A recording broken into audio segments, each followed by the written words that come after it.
chicas, que os voy a poner un poquito.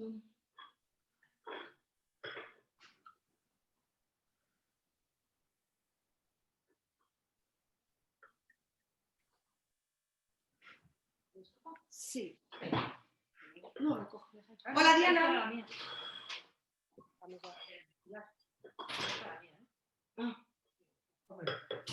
Hola, Diana. Hola, chicas. Hola. Muy buenas. Y chicos. Ay, mira, Rosa. ¿Qué tal, Rosa?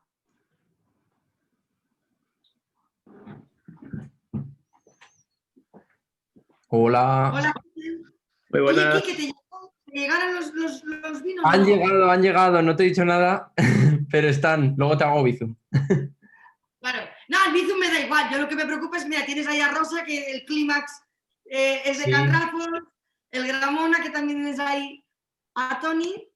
Ha llegado. Cuando he llegado a casa de trabajar lo he visto. Ya te dije que yo esperaba que sí que llegaran a tiempo para hoy, pero que esta semana no se puede asegurar nada. Ya. Difícil, ahora correr. Sí.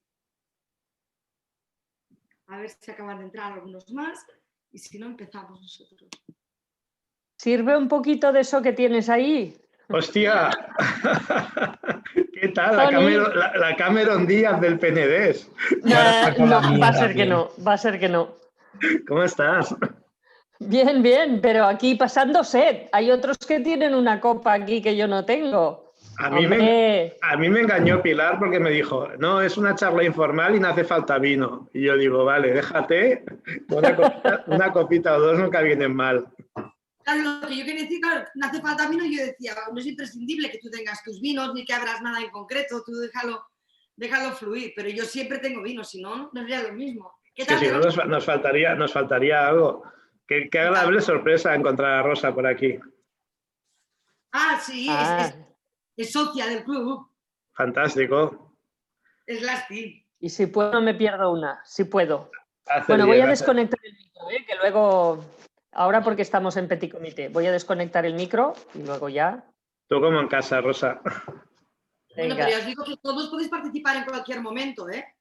O sea, somos pocos siempre, con lo cual es fácil que podáis interrumpir cuando queráis para preguntar. Ahora entra Sonia también. Hay algunas que ya se lo huelen y pasaban por aquí justo el día del encuentro. A Rosalía la conocemos todos y también Sí. está Noé de la Cuca. Hola, chicos. Qué ganas, ¿no? De tener una noche de aquellas memorables en la Cuca. De verdad, con karaoke incluido. Ahí, toca, ya toca, ¿eh? Algún día volverá a ser esto un poquito normal. Yo espero que llegue pronto. Bueno, no sé. Yo eso pensaba, pero van pasando los meses y no veo mucho cambio ni mucha mejora. Va a ser un poco más lento de lo previsto, yo creo. Sí. Pues mira, Tony, vamos a hacer una cosa. Como nos va a tocar hablar del COVID y del confinamiento, lo hablamos y nos lo quitamos.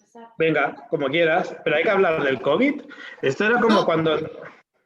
Pero hablar del COVID, no del COVID, de lo que tú y yo estábamos hablando esta mañana. Esta mañana hemos hablado 3 minutos porque yo iba como un poco de bólido y no hemos tenido mucho tiempo para ver un poco qué íbamos a hacer y poco menos hemos dicho, pues ya veremos. Bueno, contigo es esa parte de la naturalidad y esa parte de espontaneidad que es lo que después agradeces, ¿no? Aquí no hay ningún guión, no hay nada establecido. Yo simplemente decía, preparo un PowerPoint y estamos una hora aquí de charla pesada o hacemos como siempre un diálogo entre los dos y pasarlo bien.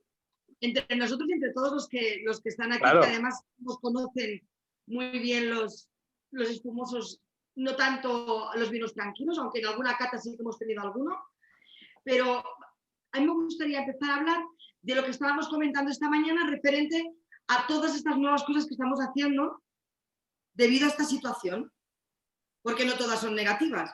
O sea, lo decíamos, yo he estado en una cata antes con Bodegas Corimbo justo hace un rato, ahora estoy con vosotros aquí, dentro de 2 horas estaré dando una cata para 12 médicos que están en Madrid y es otra manera de trabajar, ¿no? ¿Cómo ha afectado toda esta situación y las nuevas posibilidades a tu trabajo cotidiano, porque a ver, aquí, o sea, como pones tú en tu Twitter, gramoneando, es decir, tú, Toni Pérez, he tenido que mirarlo en redes sociales, el apellido no estaba segura, porque claro, no quería poner directamente en el enlace Toni de Gramona, que parece que es o Toni Gramona, que es como el apellido, ¿no? Sí, ya para mucha gente es el apellido, porque entiendo que tiene que ser así, ¿eh?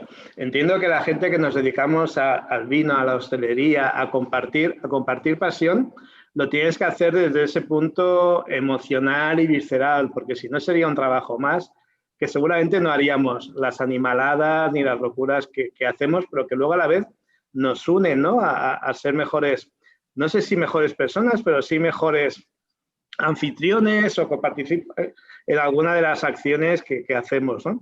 Yo creo que lo de la adaptación al medio es algo que también va ligado directamente a este tipo de personas, ¿no? Que somos más empáticas. Hablo en plural porque creo que también puedo hablar por ti, que somos más empáticas, que no estamos acostumbrados a estar entre cuatro paredes, que siempre somos seres sociales, de una forma o de otra, y que sin esperarlo ni pensarlo nos encontramos encerrados en cuatro paredes. Yo, para que os hagáis una idea, tengo un apartamento muy pequeño donde llevaba 6 años viviendo y prácticamente no había estado más de 3 noches seguidas, pero ni en época de vacaciones. Claro, a mí se me caía el mundo al suelo.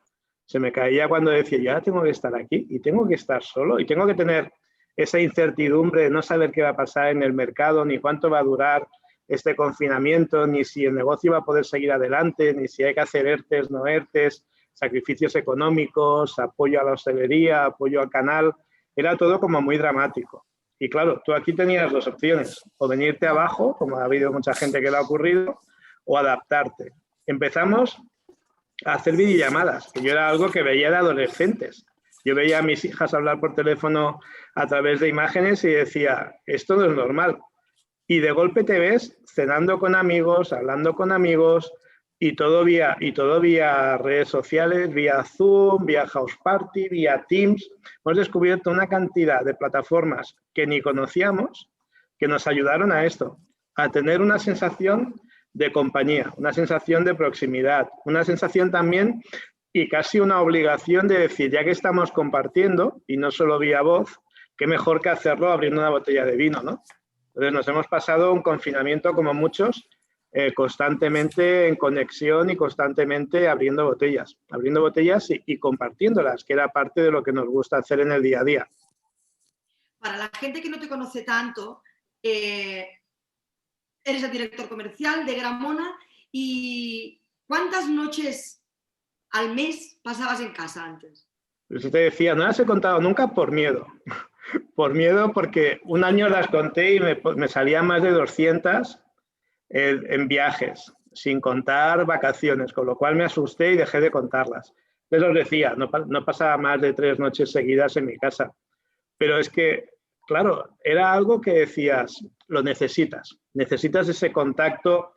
Algunos de vosotras me conocéis y sabe que cuando luego viajas, después de tantos años viajando, yo llevo 30 años viajando por este país. Después de 30 años tienes amigos sumilleres, amigos hosteleros, amigos elaboradores que te están esperando, igual que haces tú cuando vienen aquí, para compartir un rato, ¿no? Y eso es algo que crea una adicción terrible.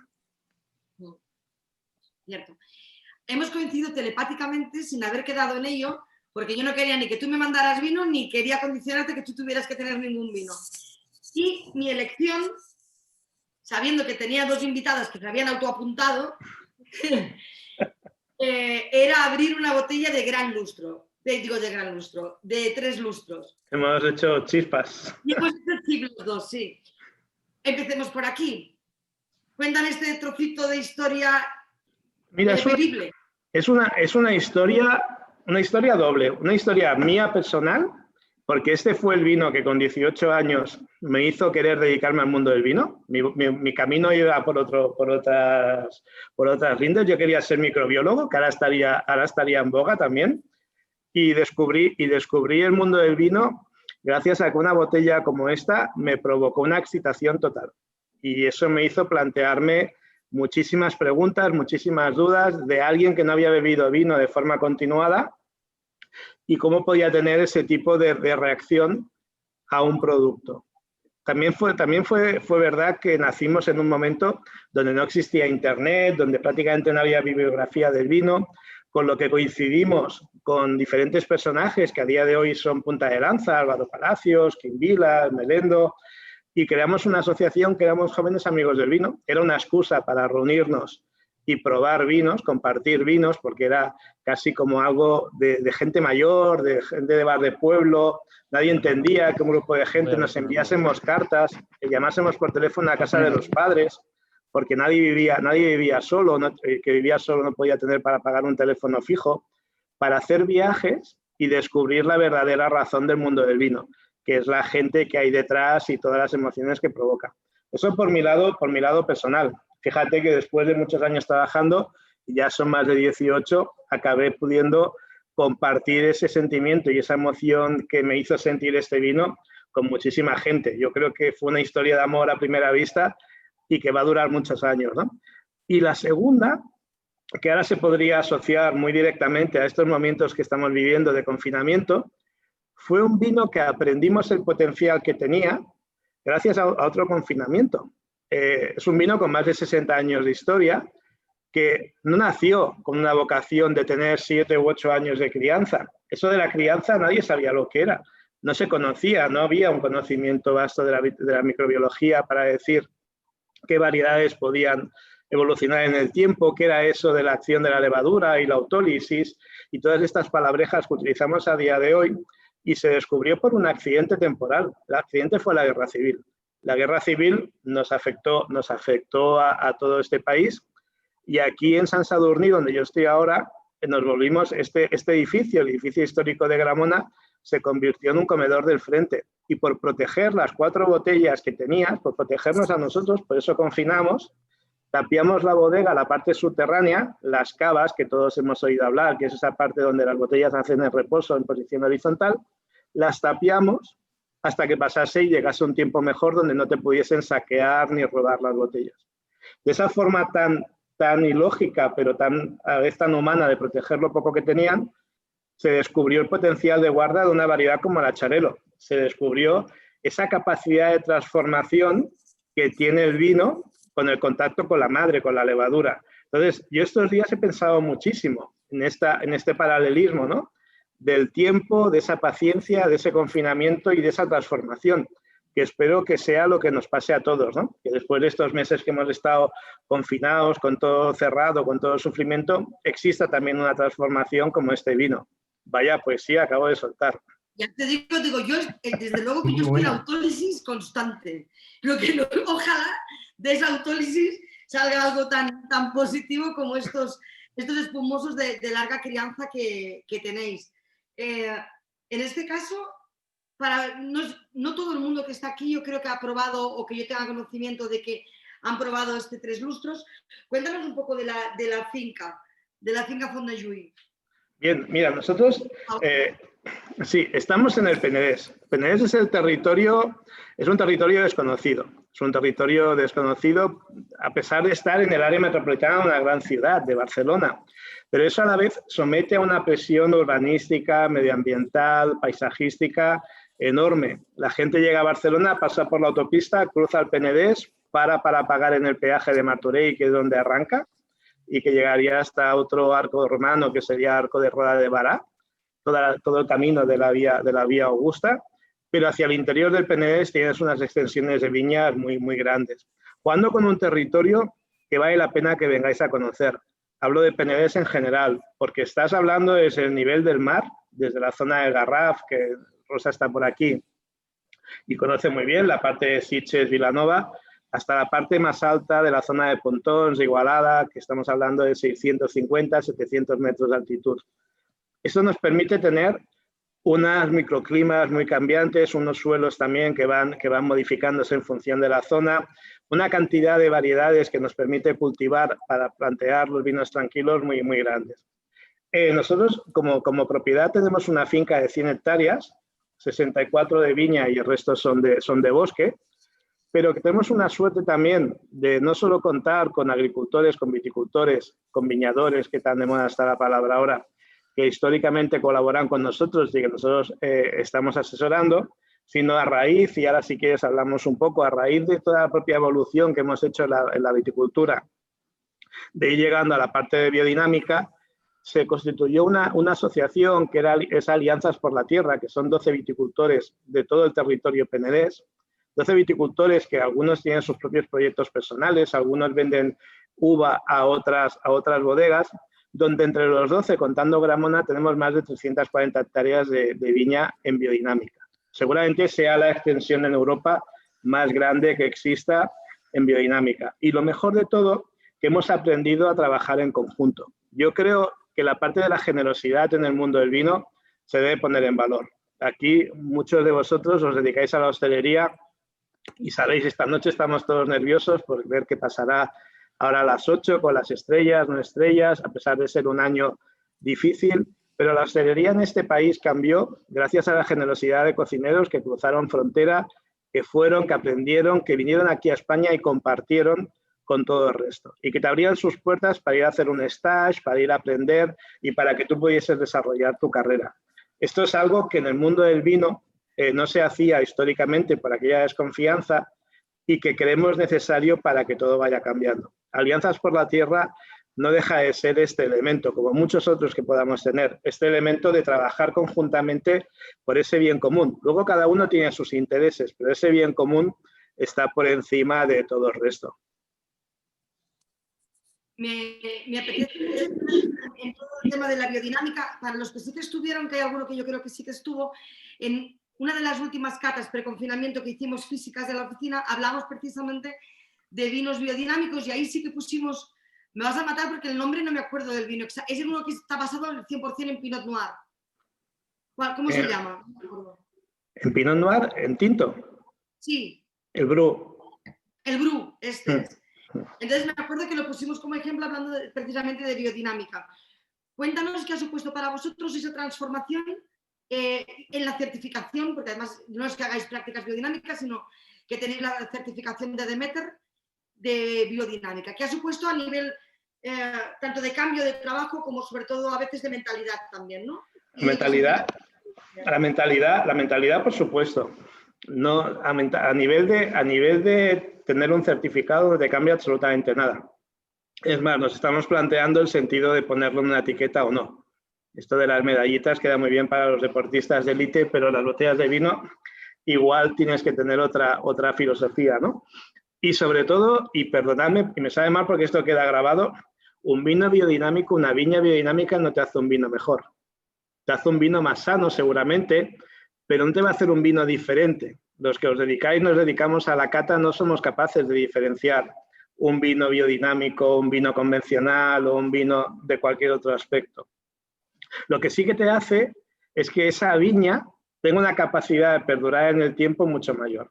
Y antes os hablaba de esa necesidad de poner en valor el territorio penedés, esa necesidad de poner en lucha el hecho de estar en un área metropolitana de una gran ciudad, y para poner en valor todo pasa por el precio de la uva y la durabilidad de ese viñedo, que sea un viñedo que le puedas tener una aportación sobre todo económica de cara al viticultor, que no ocurría.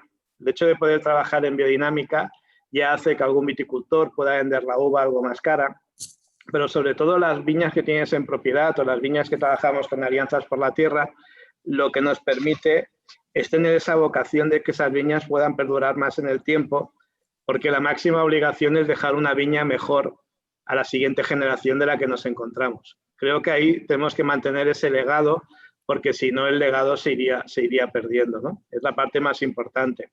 A nivel de mentalidad, evidentemente es una mentalidad muy grande en una bodega como la nuestra, que está muy asociada siempre a la ciencia. Tenéis que tener en cuenta que quien está dirigiendo actualmente la bodega es Jaume Gramona. Jaume Gramona es la quinta generación de la familia. Actualmente se están incorporando ya su hijo Roc y el hijo de Xavier, que comparten la propiedad de la bodega, Leo. Y lo que es, Jaume siempre ha estado muy vinculado a la ciencia. Él marchó a estudiar a Dijon, vino empapado de esa vocación y de ese amor por la Borgoña, con lo cual os podéis imaginar que la Chardonnay y la Pinot siempre han formado parte de su forma de ser, y lleva ya más de 25 años impartiendo el curso de enología para enólogos en la Facultad Rovira Virgili en Tarragona. Entonces, él siempre había estado muy anclado a la ciencia, a toda esa lucha de cómo puedo hacer para entender las cosas. Y la viña era tu productor, era quien te iba suministrando esa materia prima, pero no significa que no le hiciese una importancia muy grande, pero parecía que la importancia estaba más en ese trato con la levadura, en esa paciencia, en esa propia evolución, que no tanto en el viñedo. A raíz de empezar a intuir que esto del cambio climático era una realidad, que cada vez el ciclo vegetativo de la planta era más corto y que ibas buscando respuestas y no las encontrabas, y las que encontrabas eran erróneas porque te hacían fijarte más en la parte aérea de la planta, que no es donde realmente estaba la importancia, que era en el subsuelo, en el suelo, no mejoraba absolutamente nada esa capacidad de controlar el ciclo vegetativo de la planta. Entonces, por casualidades de la vida, porque la vida te permite estas casualidades, conoció a un matrimonio que son Clot y Lidia Bourguignon, que siempre estemos muy presentes, porque ellos, sin ser biodinámicos, le hicieron un cambio de mentalidad muy grande. Hay algo que tenemos muy claro en el mundo del vino, es que el ego es un factor importante. Y ese ego hizo que les invitásemos a venir a casa a analizar qué tenían de especiales estos suelos de la zona, que son suelos arcillo-calcáreos, que nos permitían, una variedad como el Acharelo, poder aportar esas tan largas crianzas. Cuando vinieron al suelo, hicieron calicatas, hicieron analíticas de suelo, la respuesta no fue que fuera un suelo especial, sino que esos suelos se morían. Claro, si estáis luchando por intentar frenar el cambio climático y encima te dicen que lo único que tú tienes, tu único patrimonio es el suelo, se está muriendo, os podéis imaginar que hay que hacer algo, ¿no?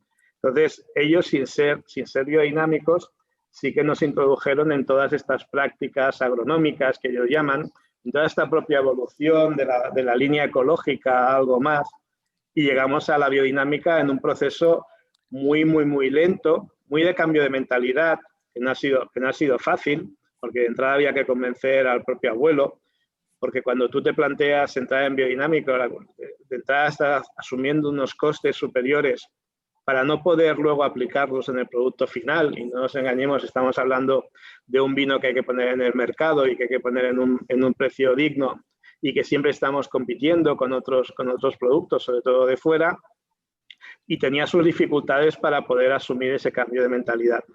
Poco a poco lo vas viendo, cuando tú vas viendo que tu viñedo cobra vida y lo de vivificar el suelo, que sería la máxima de la biodinámica, es una realidad que puedes ver muy rápidamente, puedes ver cómo crece la flora, la fauna del territorio, del entorno, de una forma muy, muy directa, y vas viendo que da un resultado importante, ¿no? También es verdad que en los últimos años habían sido años secos, donde era mucho más fácil trabajar en este tipo de viticultura. Este último año ha sido, no solo por el confinamiento, sino también por la propia pluviometría, ha sido un año muy húmedo, donde hemos tenido la tormenta perfecta de afectaciones de mildio que tanto daño nos ha hecho, y donde trabajar en biodinámica pues ha sido complejo porque de los pocos preparados que podemos utilizar, que sería el cobre, seguramente hayamos llegado ya al límite que te permiten en los próximos 5 años, ¿no? Entonces, ahí tienes que estar siempre adaptándote, pero es lo más bonito del mundo del vino, ¿no? Esta adaptación a la viticultura y esta adaptación al entorno. Somos seres vivos que estamos programados para ello, ¿no?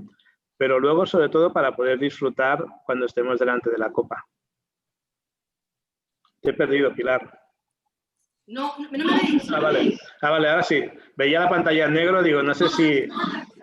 Yo lo mismo, soy capaz de conectar todos los dispositivos y que una llamada salte que parezca el 112 que de no dar una con el Apple. Entonces, en este momento resulta que yo no lo sabía y sí tenía conectadas las llamadas. Entonces, por eso ha saltado y lo he tenido que...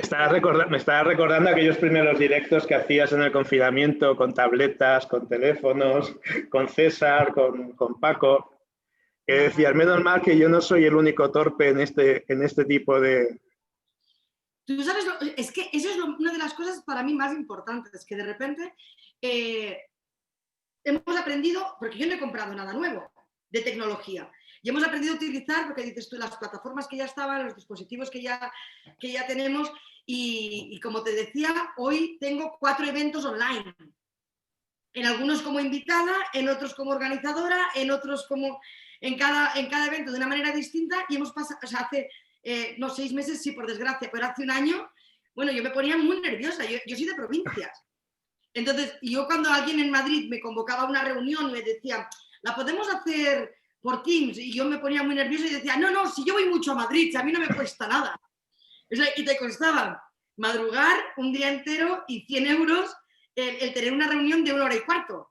Y ahora somos capaces de tener 4, o sea, yo creo que al final, como tú bien dices, no sé si sacaremos algo tan bueno como la autólisis, pero sí, desde luego, lo que vamos a sacar es más herramientas para trabajar y otra manera de gestionarnos, ¿no? Y eso sí que es importante. A mí me gustaría, aunque hemos hablado mucho de ello durante el confinamiento, antes del confinamiento, y seguiremos hablando de todo el momento en el que están los espumosos de alta calidad catalanes, del Penedès, en el momento que están, qué es lo que es la figura de Corpinat como marca de garantía, esa decisión, si realmente hay ese deseo real de integrar dentro de la denominación Penedès como vinos de alta calidad, o que nos cuentes un poco la foto actual. Bien. Aquí nos tenemos que casi primero dibujaros un poco el panorama que tenemos en España, que era un panorama complejo. Cuando hablamos de denominación de origen, hablamos de territorio. Esto va anclado directamente a la denominación de origen, más o menos grande, pero un territorio acotado. Un territorio acotado con unos microclimas marcados de esa zona, con una viticultura y unas variedades adaptadas a la zona y una forma de ser, porque es importante entender la forma de ser de la gente que vive en el territorio y trabaja en el territorio, que interpreta esas variedades y que el resultado final de ese trabajo que están haciendo merece ser regulado. Eso sería una denominación de origen de libro. Si ahora comprásemos el libro de la Wikipedia, seguramente con otras palabras, pero iría algo así. Cuando hablamos de denominación de origen cava, nos tenemos que ir al pasado al nacimiento, porque es una denominación de origen relativamente joven, del 86, del siglo pasado, pero de 1986, que cuando nace da cabida a todos aquellos municipios españoles, digo españoles porque es importante siempre a veces marcar o diferenciar aquella coletilla de lo catalán, porque aquí se asocian a otros temas, municipios donde históricamente se hubiese hecho un vino espumoso.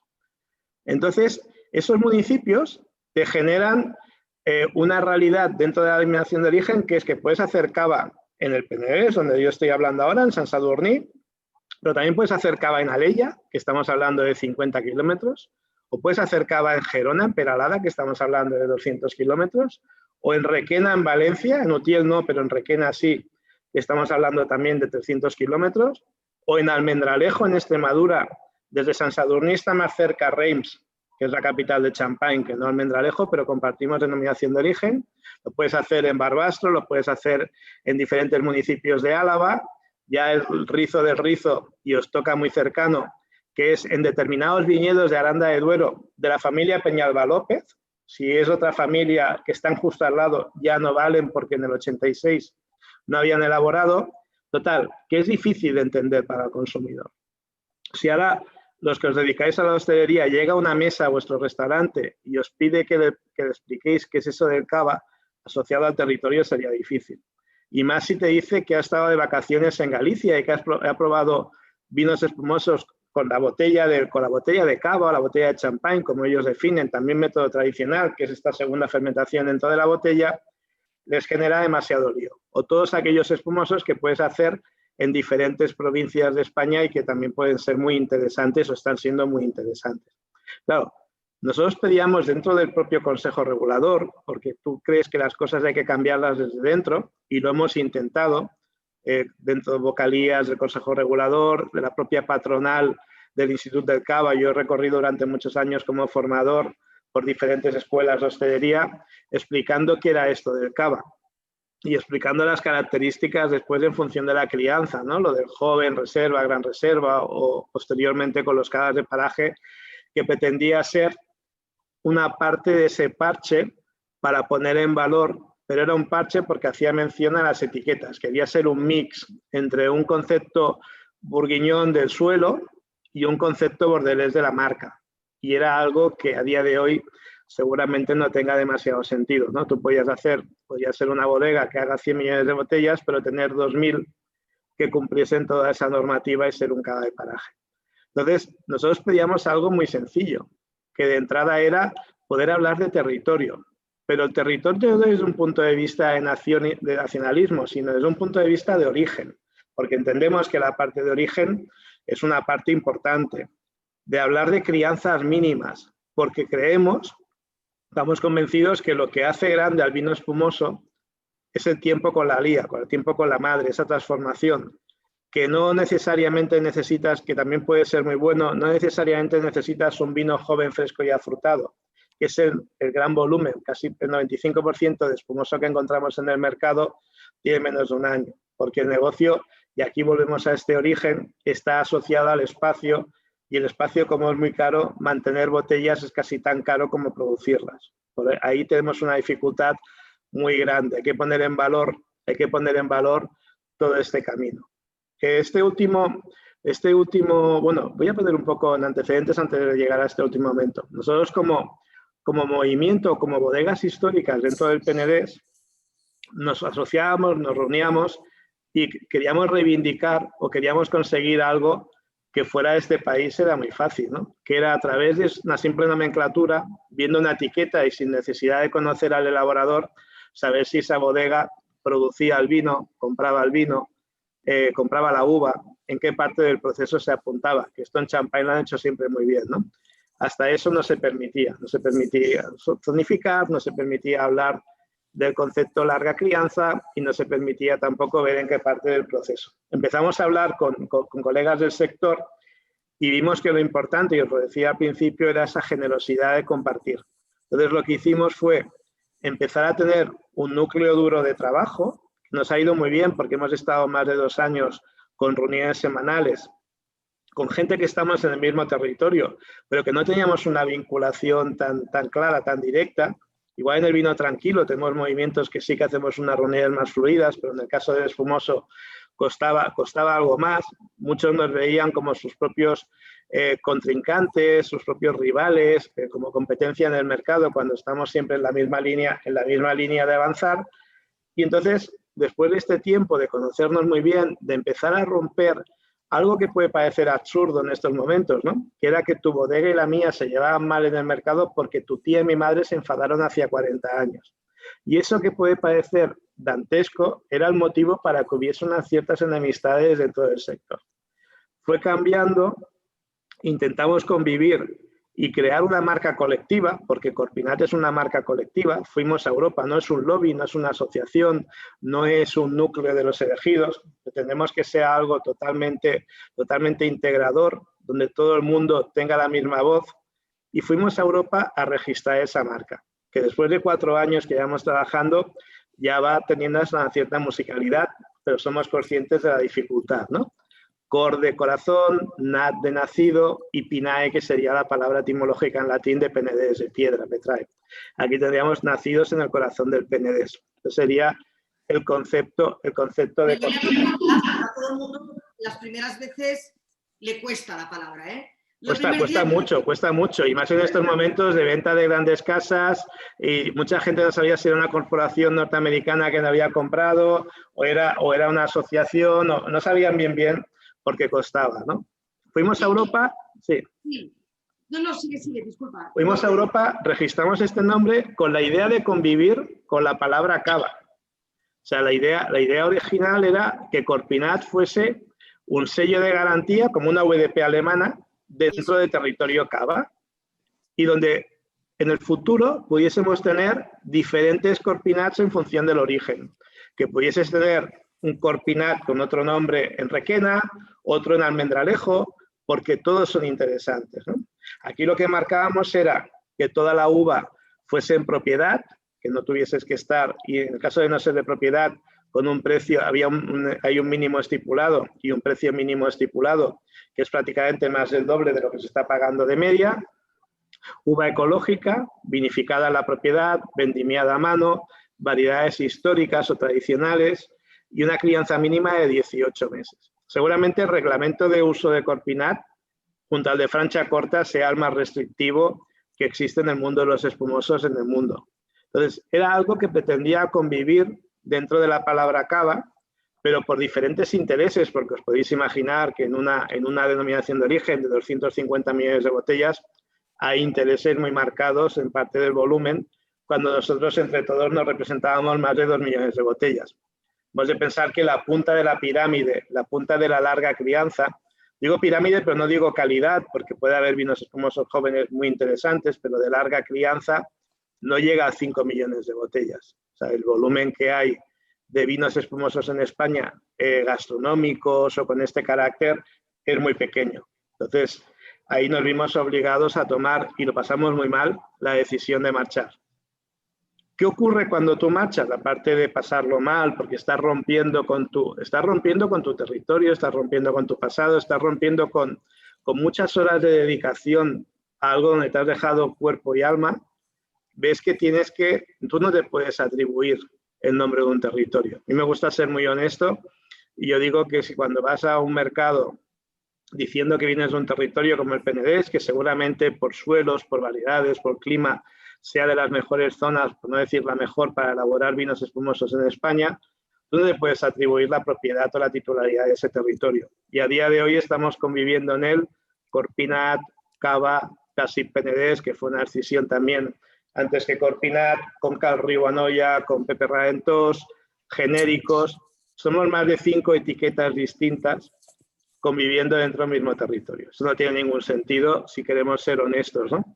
Y que seguramente tengamos que poner, si creemos en el territorio, si queremos seguir viviendo en el territorio y dignificar el territorio, hay que ponerlo en contexto, hacer sacrificios por todas partes, olvidarnos de las discusiones entre las tías y las abuelas y avanzar, ¿no? Que creo que los siguientes años o los próximos años lo iremos viendo, porque todo esto tiene que tender hacia alguna parte. ¿Y crees que esa parte es integrarse dentro de la DO Penedès con alguna marca propia de espumosos? Podría ser, lo que pasa que creo que Penedès tiene que tener suficiente estructura. Penedès y Corpinat ya están en conversaciones de momento más o menos alejadas, pero con una voluntad de acercamiento, ¿no? Sí, las conversaciones creo que tienen, como os decía, ¿no? Que tienen que existir entre todas partes. Sí que creo, porque yo también tengo la gorra de Penedès, sí que creo que como Penedès tiene que ir muy orientado al vino. Es difícil cuando te pones a hablar, tú te dedicas al mundo del marketing y la comunicación, cuando tú quieres dar una selling proposition, tiene que ser muy evidente. Cuando tú hablas de Penedès, tendría que estar muy vinculada al vino tranquilo. Porque hablar de vino espumoso también todo el Penedès, creo que lo dificulta algo más. Es mi opinión personal, ¿eh? Pero también entiendo que puede haber mecanismos para todo esto tenerlo separado. No sé si bajo otro nombre, no sé de qué manera, pero tendría que haber mecanismos. Pero seguramente porque la voluntad está que tiene que haber acercamientos por todas bandas, ¿no? Por supuesto. Me gustaría, porque una vez te lo oí en una de las muchas catas que he tenido la suerte de asistir tuyas, en el curso de sumilleres de aquí de Burgos, que nos hablaras sobre el licor de expedición. Porque a mí me cuesta mucho explicárselo a la gente sin meter baza. Yo al final, tú lo que quieres es la caricatura. No, caricatura no. Quiero que nos lo expliques de una manera muy gráfica y muy clara. He intentado caricaturizar. Catar espumosos siempre cuesta. Catar espumosos cuesta porque no estamos acostumbrados a convivir con la burbuja. Y todo lo que cuesta siempre lo dejamos para ya vendremos otro momento, ¿no? Y empezamos por los blancos, empezamos por los tintos, de golpe descubrimos champán, que siempre te da mucho más glamour. Y parece que el cava que sea algo, hablo de cava como genérico de espumoso español, ¿eh? Que sea algo que quede más allá, o que sea aquello barato para brindar, o que sea lo que tienes en las fiestas con el grupo, ¿no? Cuando ya empiezas a conocer un poco, bastante dificultad tienes para entender lo que es un joven, lo que es un reserva, cómo va cambiando ese carácter organoléptico del vino en la boca, porque a mí me gusta decir que los vinos espumosos son vinos de boca, es decir, son vinos de conversación. El efecto, y perdonadme, pero el efecto del cuñadismo, el efecto de los malos docentes en catas ha hecho mucho daño en este país. Y cuando cogemos una copa de vino, todos vamos a buscar directamente el desprendimiento de la burbuja, el tamaño del rosario, de la corona, y valoramos la calidad del vino en función de todo eso que nos han dicho que era la parte importante, cuando eso simplemente nos está diciendo la calidad de la copa. Veo que tenéis ahí una buena copa. Si tuviésemos una copa peor, la burbuja sería mucho más grosera. Cuanto más grosera sea, más dolorosa va a ser en boca y menos placer nos va a dar.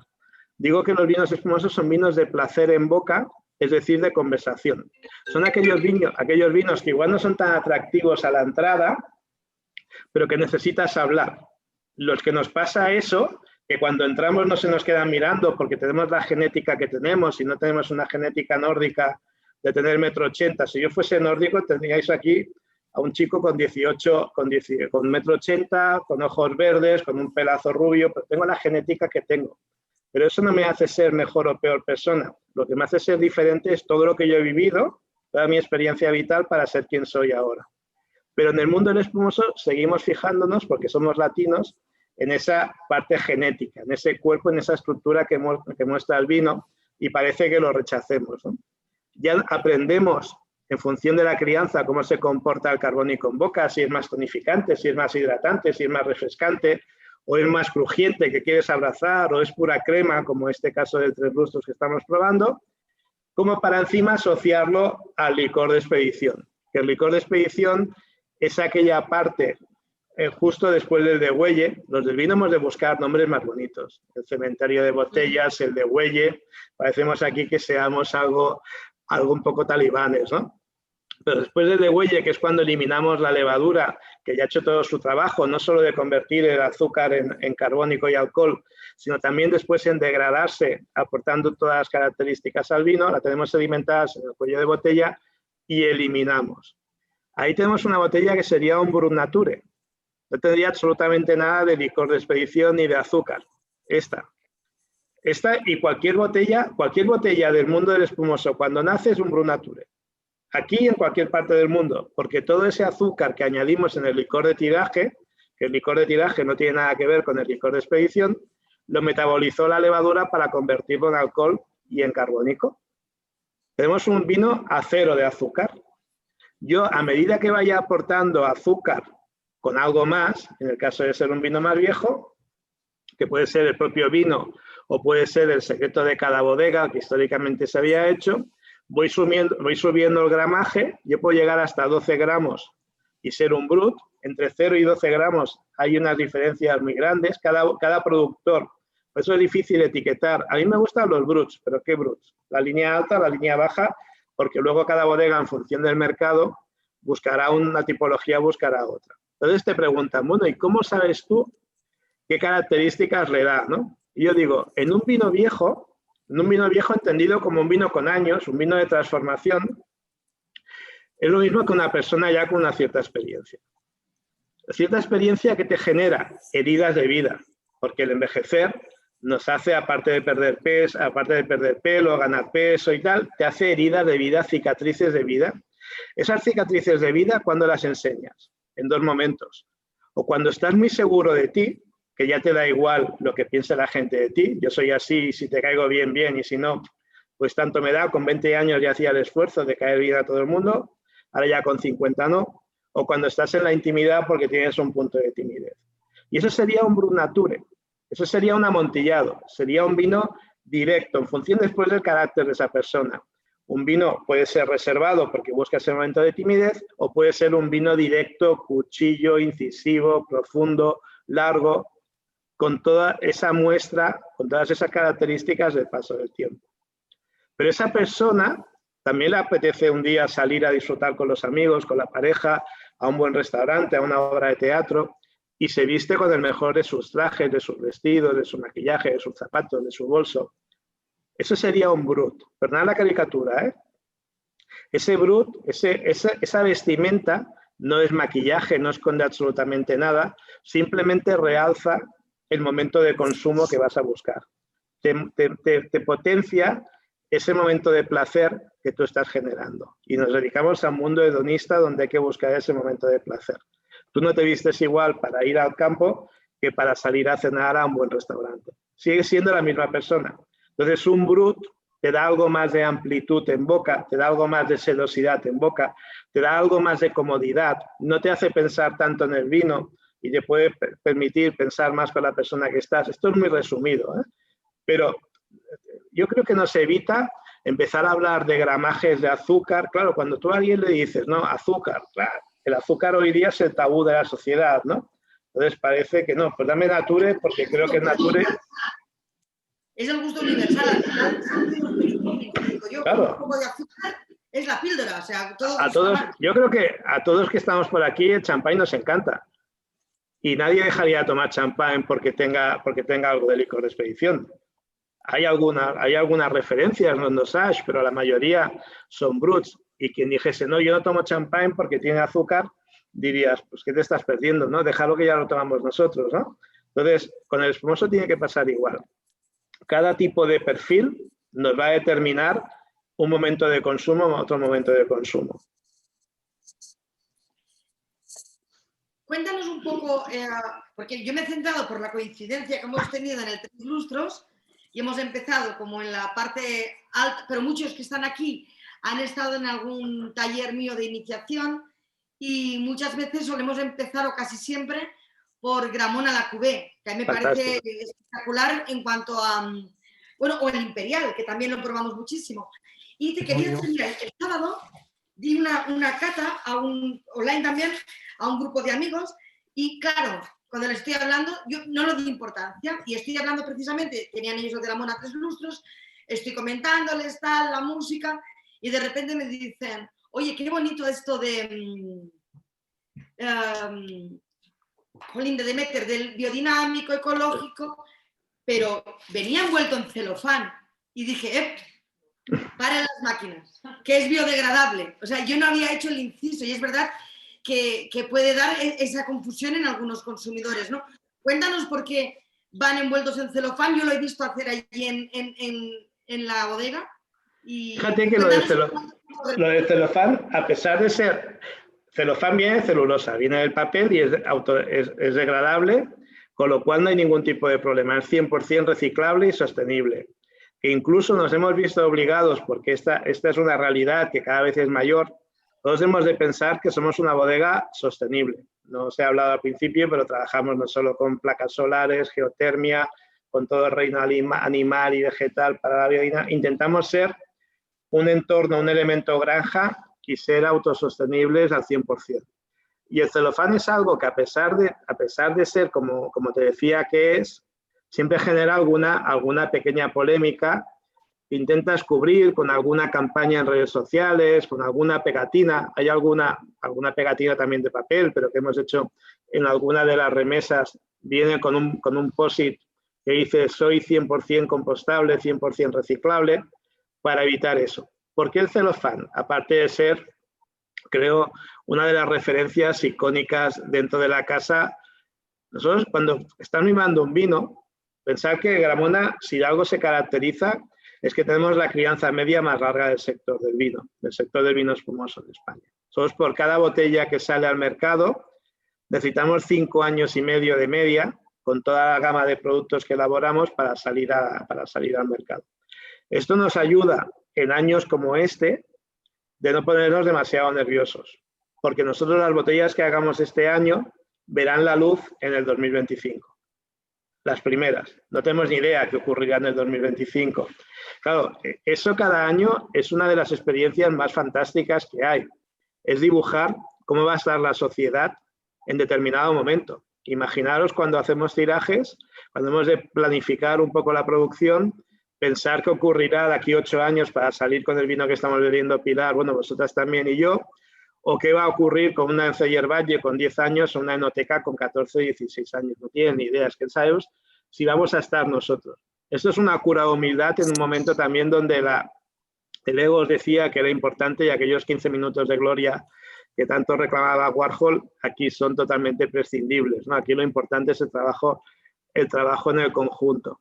Entonces, nosotros hemos estado mimando durante muchísimos años una botella con todo el trabajo de la viña, con todo el trabajo del control de la levadura, con todo el trabajo de la paciencia aquí, con la crianza en tapón de corcho, poner en suspensión cada año esa levadura para que vaya no solo ayudando a degradarse mejor, sino también a evitar la oxidación en el vino.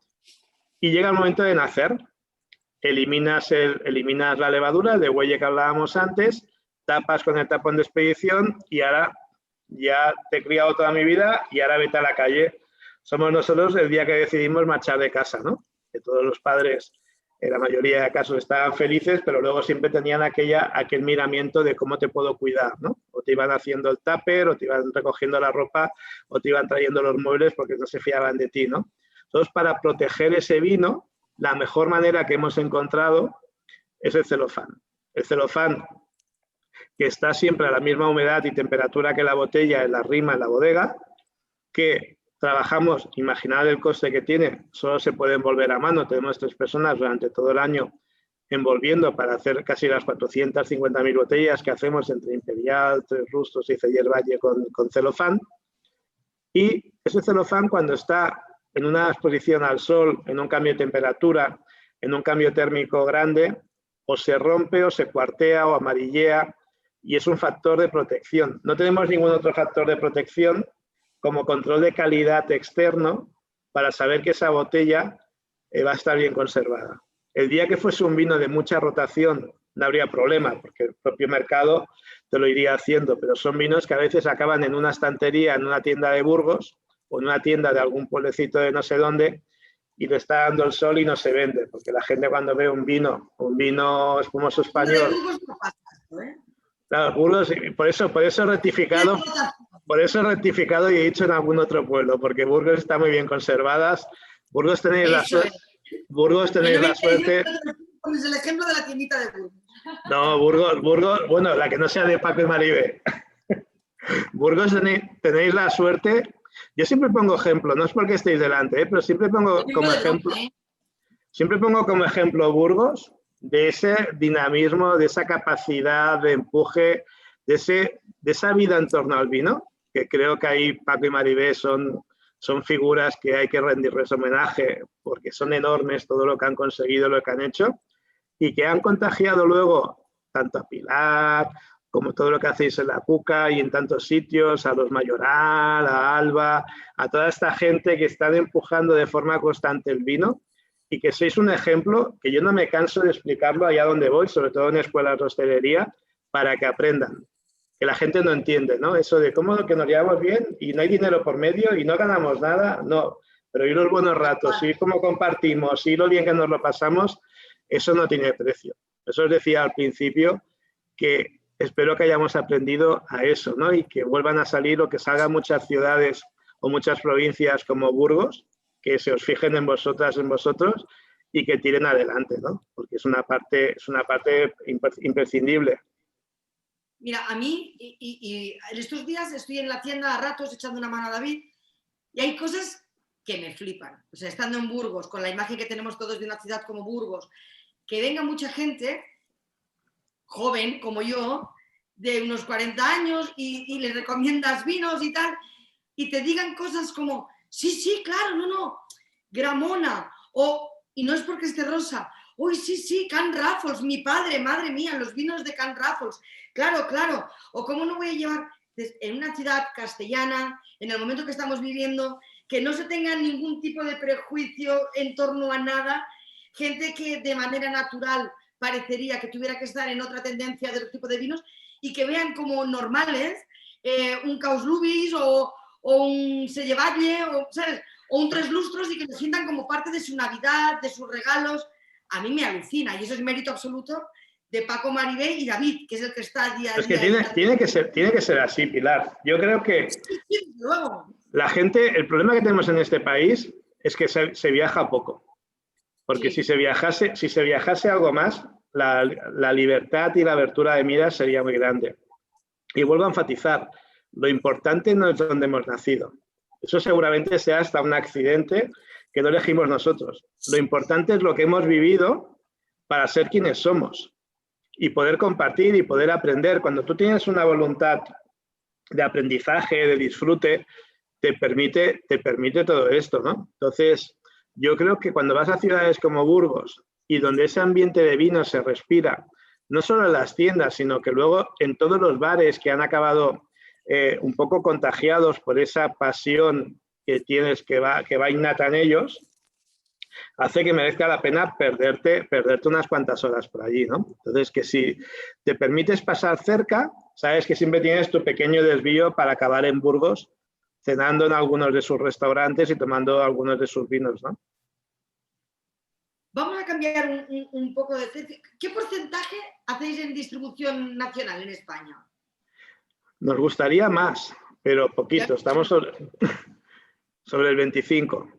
Fíjate, parece mentira. Mira, yo últimamente por diversos motivos estoy también bastante introducido en el tema de aceites de oliva. Lo había estudiado y el confinamiento me ha hecho que también me dedique más laboralmente a ello.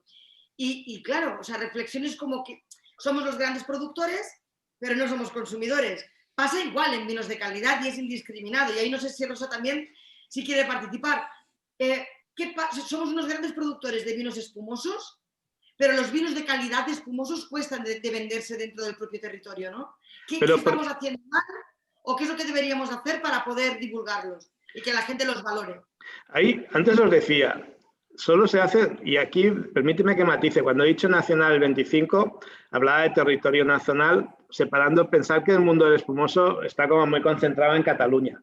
Y en Cataluña sí que hay un volumen muy grande. Nosotros entre Cataluña y el resto de España estaríamos hablando de prácticamente un 90% de la producción total o de las ventas totales. Es decir, es un volumen muy grande. ¿Por qué? Sí, ¿por qué? ¿Por qué? Porque resulta que tú necesitas aquí esa cercanía. Antes os decía, 5 millones de botellas. Eran botellas con más de 30 meses de crianza. Todo el resto, son 245 millones de botellas bajo el amparo de la DO Cava, es un vino joven, es un vino asociado al precio. Claro, cuando tú tienes todo el gran volumen de un sector asociado al precio, el consumidor acaba pensando en que es un vino de precio bajo. Algo que no ocurre con el champán, cuando estamos hablando de vinos totalmente distintos. Nadie se le ocurre comparar un Ribera y un Rioja, aunque se elaboren igual. No sé por qué hemos de comparar un champán y un cava, ¿no? Pero poco la probabilidad de que nos llegue como consumidor una botella de calidad de champán es mucho mayor, y puede parecer algo antagónico, es mucho mayor que no que nos llegue una botella de calidad en general en España de un vino espumoso, porque lo que nos va a acabar llegando es aquel vino muy barato, es decir, de una uva de muy poco control, de un vino muy joven, de un vino con acidez, de un vino con un carbónico exageradamente marcado, acidulado, con bastante azúcar para acabar modificando esa poca calidad de la uva, que va a hacer que nos decantemos hacia otro tipo de vino de calidad. Cuando salimos fuera del país, todavía es más dramático, porque o vamos a un país productor donde es difícil estar compitiendo, o si te vas a nuevos mercados donde a priori podría haber un conocimiento y unas ganas de consumir, entras con políticas arancelarias de aquellos países que hace que un distribuidor en Estados Unidos, en portafolio, en tarifa, venda más caro nuestro Imperial que un Moet Chandon. Entonces es algo que, claro, o tú tienes aquella morriña gallega de cuando estás en un país, de ver un vino de tu país y querer beberlo, o es difícil. O es difícil para estar en ese segmento. Y a nivel nacional lo que necesitamos es lo que llevamos años haciendo, pero hay poca gente que lo haga, ojalá hubiese más gente que lo haga, que es pasarnos tantas noches fuera de casa abriendo botellas y explicando la magia que te da un vino espumoso de este país, ¿no? Que creo que la mejor manera es contagiando la pasión. Entonces, cuando tú contagies pasión, harás que la gente, ¿por qué en Burgos se bebe más Gramona que no en alguna otra provincia cercana? Porque esa pasión se ha ido contagiando, porque toda esa labor se está viendo, porque la gente aprende a decir, oye, pues esto no tiene nada que ver con lo que yo me imaginaba o con lo que me han contado y por lo que pago me da muchísimo placer, con lo cual voy a disfrutarlo. ¿Por qué nos cuesta tanto hacer el relevo generacional? ¿Cuál es el problema? ¿Cuál es el mensaje que estamos dando mal? Para que la gente joven, que no eres representativo, eres una excepción. Y bueno, aquí, claro, o sea, aquí hay varios, algunos están presentes, otros lo verán después, muy, muy jóvenes. Pero en general, cuesta que la gente joven valoren el vino de calidad. ¿Por qué?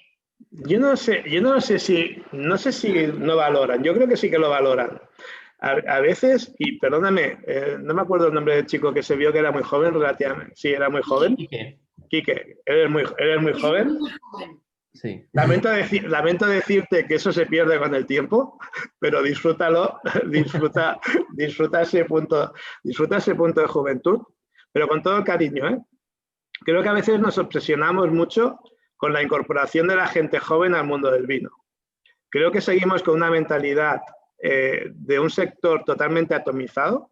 No conozco ningún otro sector de consumo con tanta competencia como en el mundo del vino. Solo en España, según el año pasado, cifras del Observatorio Español de Mercados del Vino, éramos 4.200 botellas, 4.200 bodegas y más de 30.000 marcas.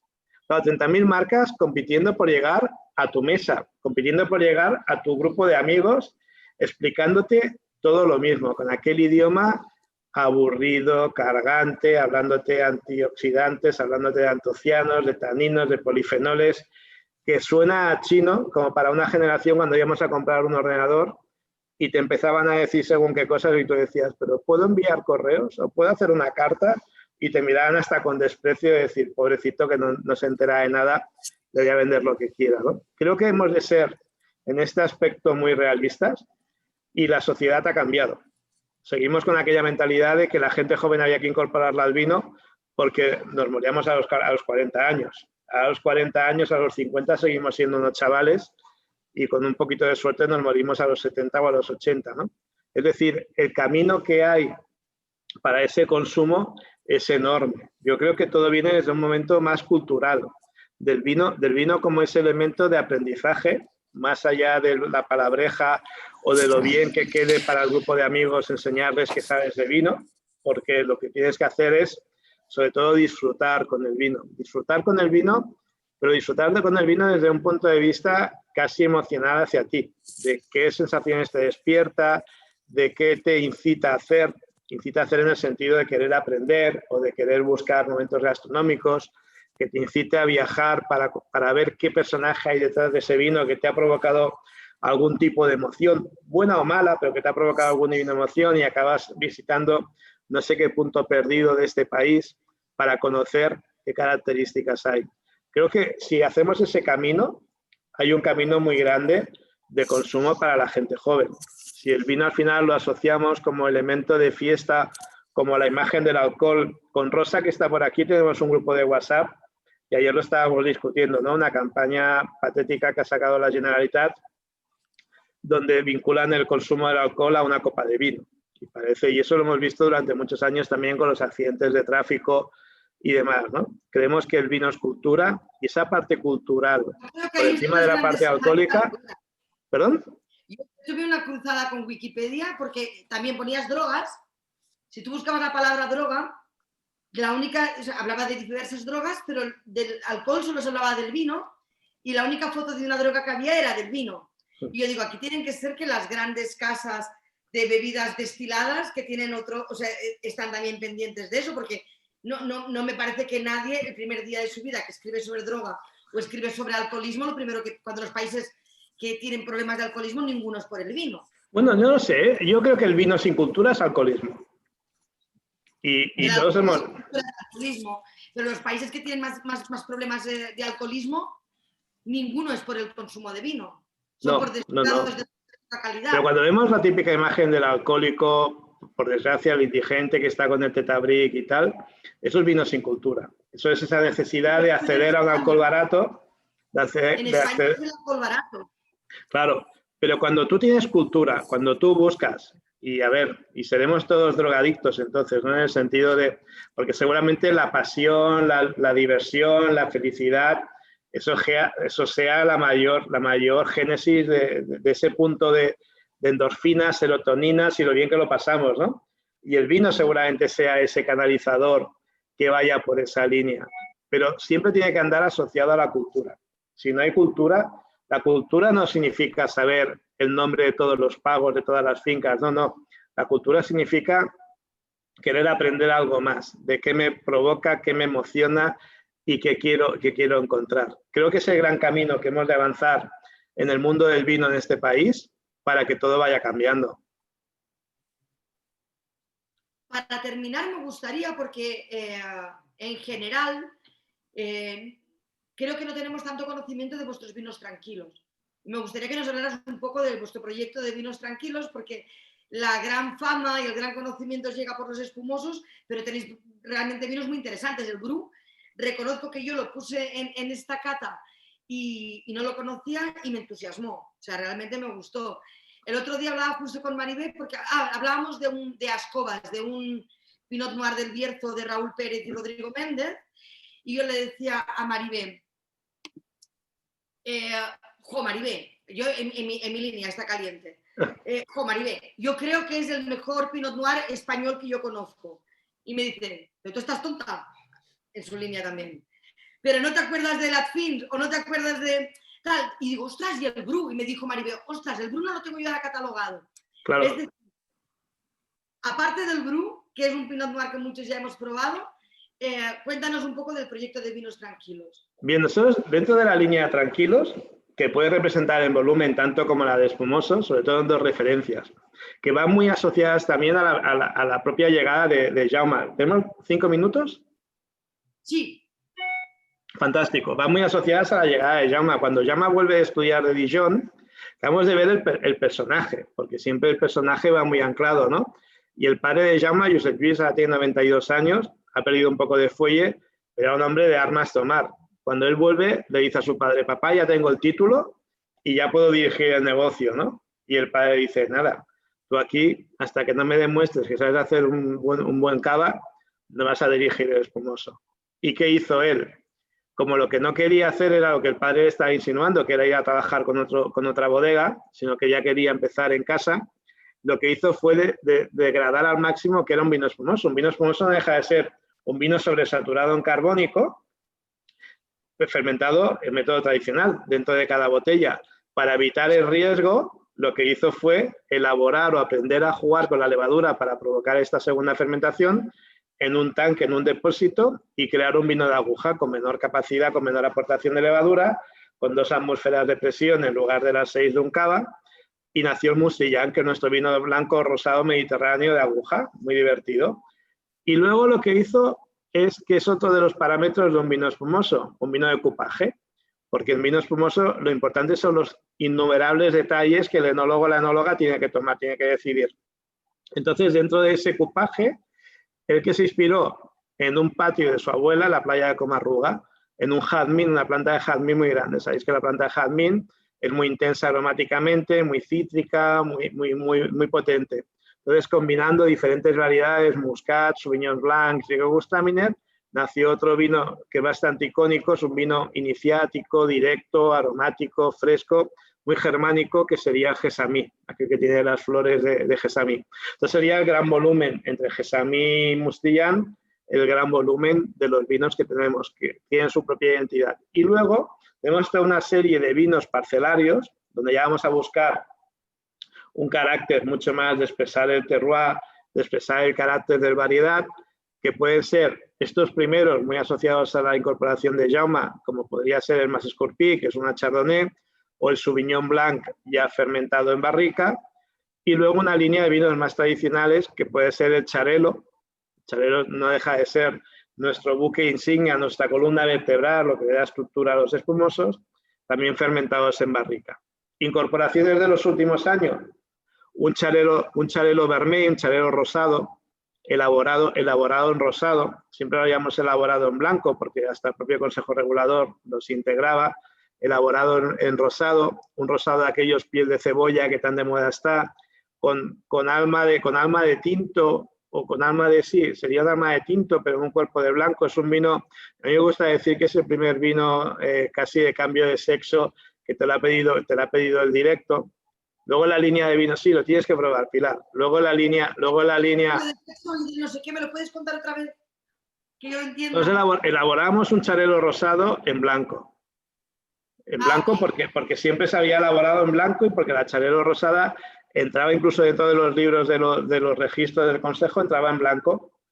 Pero el vino, en los años de mucha intensidad de sol, la piel es rosada, es como una Gewürztraminer, no es tinta ni nada. teñía mucho porque nos gusta macerar con pieles para tener mucha más estructura, ¿no? Entonces el vino, tú lo probabas y decías, pues es un vino rosado, por color. Entonces dijimos, vamos a dejar que el vino se exprese como él se sienta mejor. Por eso digo que es el primer vino transgénero. Era un vino blanco que nació con esa vocación de cambio. Era un vino que no vendíamos, que le cambiamos la botella, dejamos una botella transparente, le cambiamos el nombre y ahora es un caso de éxito. Hablamos de 15.000 botellas, ¿eh? Pero es un caso de éxito. Hay proyectos nuevos, como hemos ido a comprar, sí, hemos ido a comprar 5 hectáreas en la Sardaña para seguir viendo qué es esto de la viticultura de altura, cómo podemos aprender de la viticultura de altura, por no decir heroica y todos estos adjetivos, cómo podemos aprender de la viticultura de altura para adaptarnos al cambio climático. Y ahora con la incorporación de la sexta generación de los hijos de Jaume y de Xavier, están creando también su propio proyecto para expresar lo que ellos sienten por el Penedés, totalmente desvinculado de Gramona, pero que lo van a dirigir personas que en el futuro también acabarán dirigiendo esta casa, para expresar el Penedés desde un punto de vista más parcelario. O sea, que hay un camino ahora que podríamos estar tranquilos, hay un camino de futuro muy grande.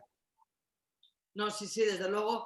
Yo en las últimas intervenciones que he visto de Roy Gramona da gusto, de verdad. O sea, estáis en buenas manos, yo creo. Estamos encantados. Podría estar horas hablando contigo y te podría seguir preguntando. No sé si hay algo que tú quieras decir, algún tema del que quieras especialmente hacer alguna mención. Yo creo que sobre todo, y este año que va a ser un año difícil, que no vamos a saber quién es familia y quiénes son allegados, que nos pueden romper en cualquier momento el toque de queda y demás, aprender que esto ha llegado para quedarse, que es fantástico compartir momentos, compartir cenas, compartir momentos de bajón, de alegría con los amigos, y que la burbuja no es solo para la noche de fin de año, no es para el pastel, no es felicidad, que la burbuja es mucho más. Yo creo que la burbuja es el vino por excelencia, es el vino más versátil. Romperle el miedo a decir que no sabes identificar la burbuja. La burbuja os permite sentir, os permite conectar con vosotros, con vosotras mismas, con lo cual os invito a abrir muchísima burbuja y a ser felices estos días que nos llegan. Y algo que me apetece mucho, Pilar, porque estamos ya día 14 o día 15, y va a ser la primera vez que lo diga, felices fiestas. Ay, joder. Efectivamente, yo tampoco lo he dicho todavía. Muy felices fiestas. La próxima es la cuca. Eso es. Ojalá. Eso es. Ojalá saquemos muchas cosas buenas de toda esta situación, que seguro que ahora no somos capaces, o yo no soy capaz de verlas, por el cortoplacismo, por la inmediatez, porque las consecuencias negativas sí son muy directas y muy incisivas, pero estoy segura de que, como en todas las circunstancias, con perspectiva veremos cosas positivas. Felices fiestas para ti. A todos los miembros del club nos volvemos a ver el lunes que viene, que este mes tenemos sesión doble que nos faltó en noviembre, y estaremos con Pedro, nos pasa lo mismo, Pedro Guímaro, Pedro de Adegas Guímaro, que estará con nosotros. Invitado estás si quieres participar, y desearos eso, unas felices fiestas y que brindéis mucho, con mucho espumoso. Gramona, clímax y todo lo que se tercie. Ahí están preparaditos. ¿Qué está ensayando? ¿Qué está entrenando ya en casa? ¿Qué te piensas? Sí. Me escribe. Oye, mándame todo Gramona. Bueno, no. De clímax me has dicho que también está bueno. Mándamelo también. Bueno, mándame no sé qué. Ole, ole. A ver, sigue así, Quique. Sí. Pues muchísimas gracias por todo. Nos voy a divulgar mucho. Nos vemos pronto. Venga, a todos. Muchísimas gracias a todos. A ti. Hasta luego. Adiós. Gracias. Os echamos de menos. No ha habido cata del lagar este año y os echo de menos a los de Burgos. Todos los Y ver a Tony por allí. No Era la resarciremos. excusa para ver a Tony, que fíjate, aquí no nos vemos, nos veíamos en Burgos. Fíjate qué cosas. Pues verás, a mí esto es como lo del toque de queda. Digo, yo creo que no lo quitan, porque a ver quién nos aguanta cuando no haya toque de queda. Vamos a estar todo el día en la calle. Va a ser igual. Miedo me dan las próximas catas y los próximos eventos. Serán por todo lo alto. Gracias, Rosa. Muchas ganas de verte. A vosotros. Gracias a todos. Chao. Adiós.